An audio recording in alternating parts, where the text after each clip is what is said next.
Hola compañeros, ¿cómo están? Vamos a empezar con el repaso de sanguíneo, tejido sanguíneo.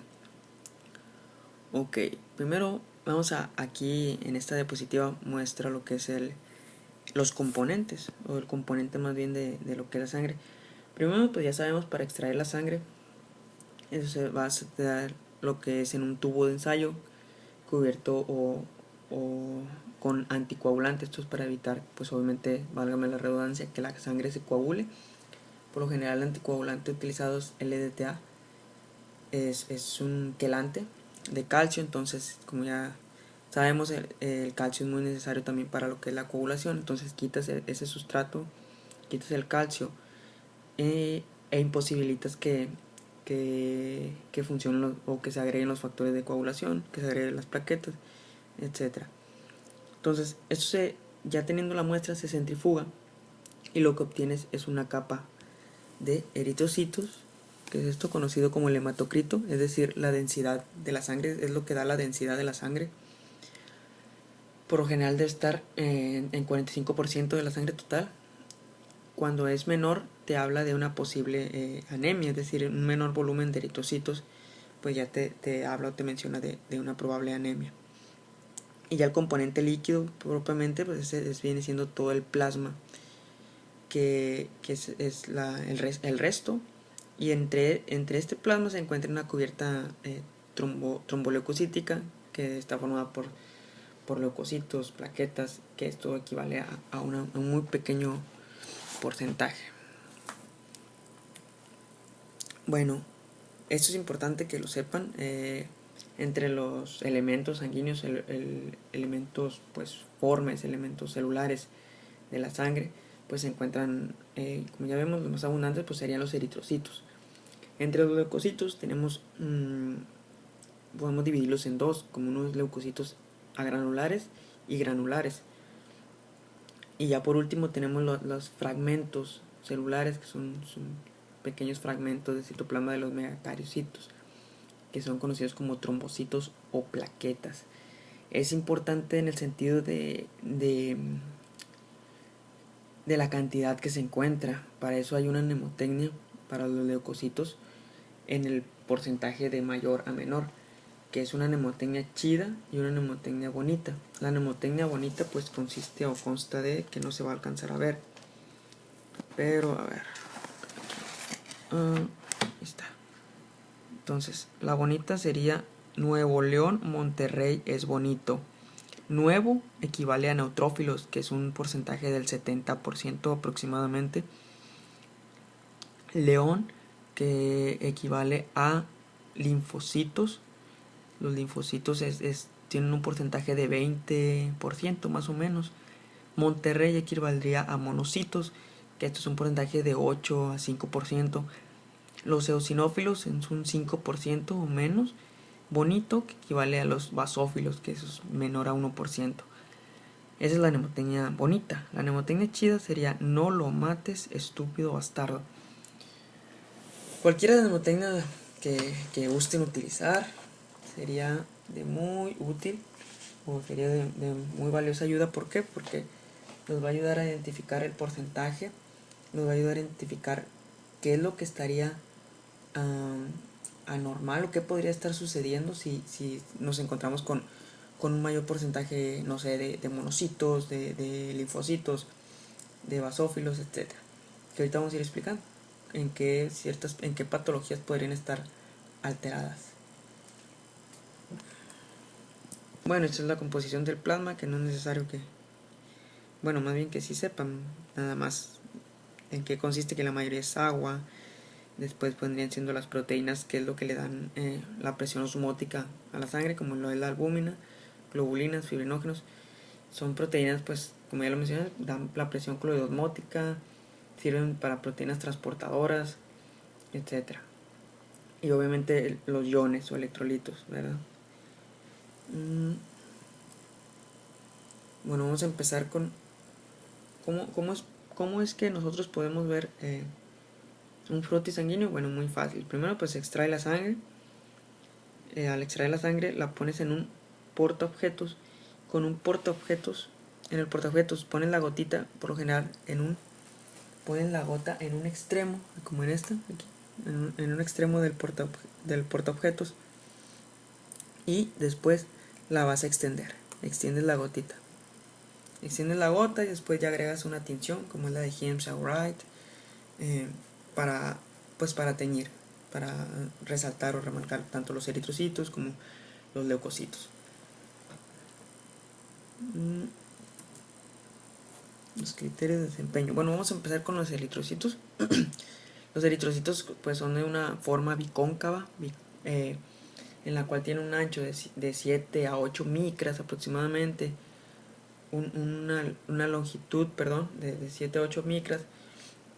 Lo que es el grosor o el ancho puede variar, puede ser, como son un disco bicóncavo, es decir, puede adoptar ciertas posiciones, pues varía desde 3 micras hasta 1 micra, hasta menos de 1 micra, y esto pues es lo que le da, ahorita vamos a ver qué es lo que le brinda esa flexibilidad y la importancia de que funcione esa flexibilidad. ¿Por qué? Porque ya cuando veamos cardiovascular vamos a ver que conforme va avanzando los vasos sanguíneos pues se van haciendo más pequeños y deben ser atravesados pues por los eritrocitos, deben atravesar por ahí. ¿Y cómo lo logran? Bueno, pues gracias a la conformación que tienen los eritrocitos para poder tener esa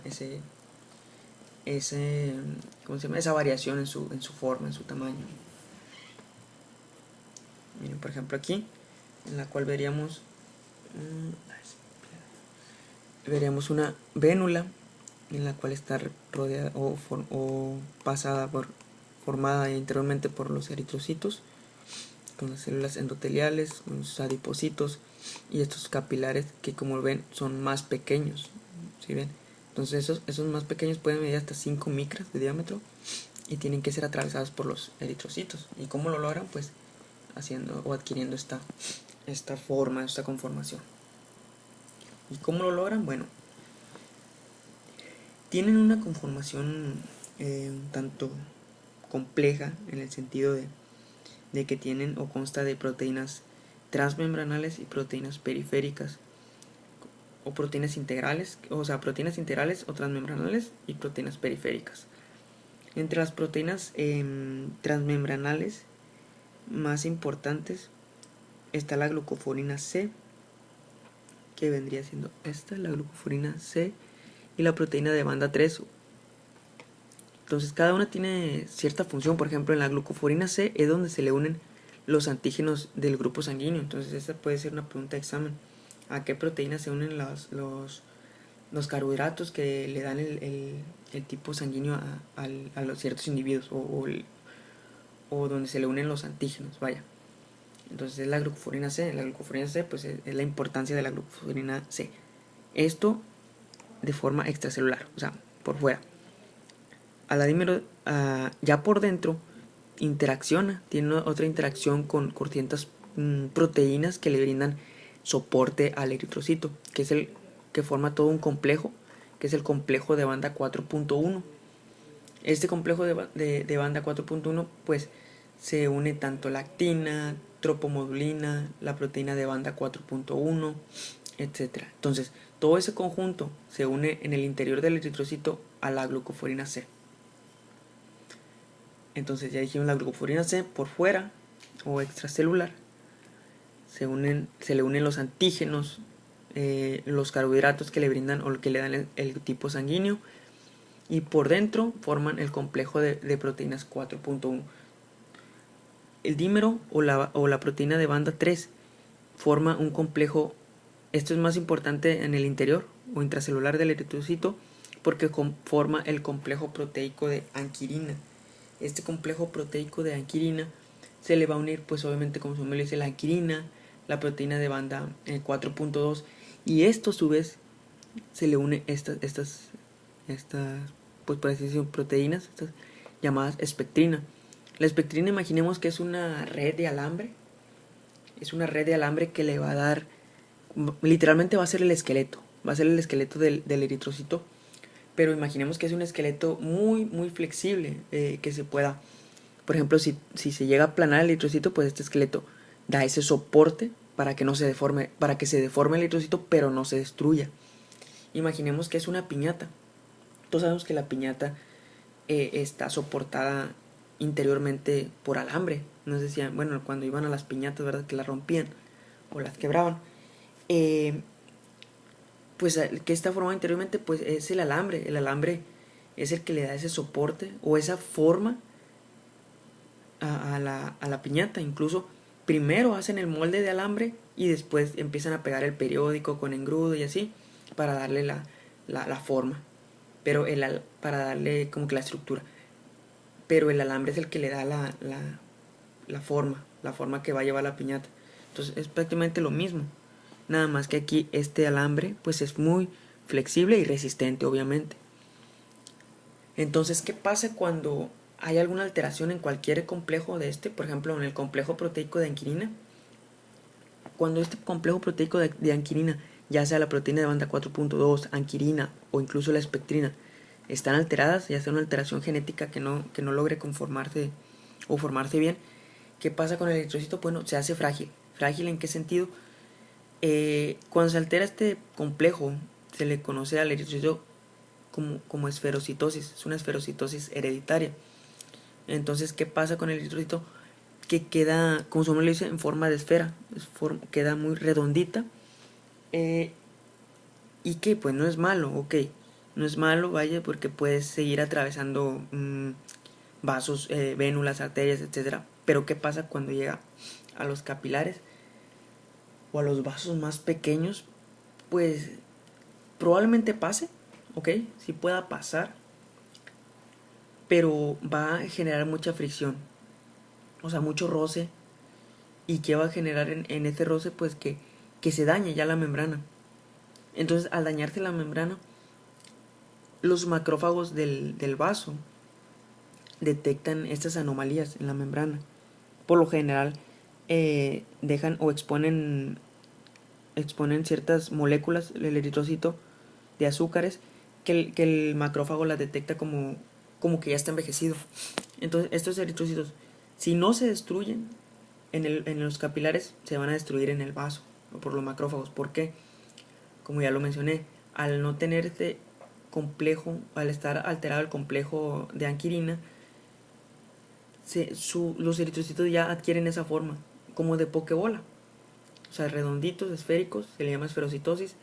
Entonces generan una destrucción pues de los eritrocitos, ya sea en el vaso por macrófagos, porque detectan que son unos eritrocitos anómalos, porque la verdad no son normales, son eritrocitos patológicos. Entonces el sistema inmunológico los detecta como patológicos o anormales, y ¿qué hace? Pues lo destruye. Entonces estos pacientes pues van a tener, número uno, pues anemia. ¿Anemia por qué? Porque pues está destruyendo los eritrocitos, se están destruyendo. Entonces pueden o no mostrar el síndrome anémico. Entonces el síndrome anémico pues ya va a tener, le falta el aire, ya van a tener disnea, incluso pueden tener sudoraciones, debilidad, bueno, ya les mencioné disnea, es que les falte el aire, que no puedan respirar, puedan verse pálidos, etcétera. Taquicardia, o sea, pueden tener acelerado el corazón, presión baja, estos pacientes. Y si la destrucción es muy notoria, pueden incluso tener la bilirrubina elevada, y entonces pueden mostrar cierto grado de ictericia. Entonces, esos pacientes pues van a tener, ya lo mencioné, anemia, cierto grado de ictericia pueden tener, esplenomegalia, si la destrucción es muy masiva en el vaso,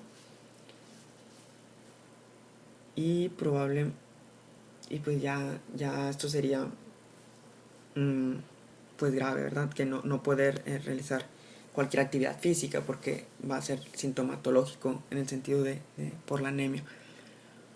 Otra patología es la eliptocitosis.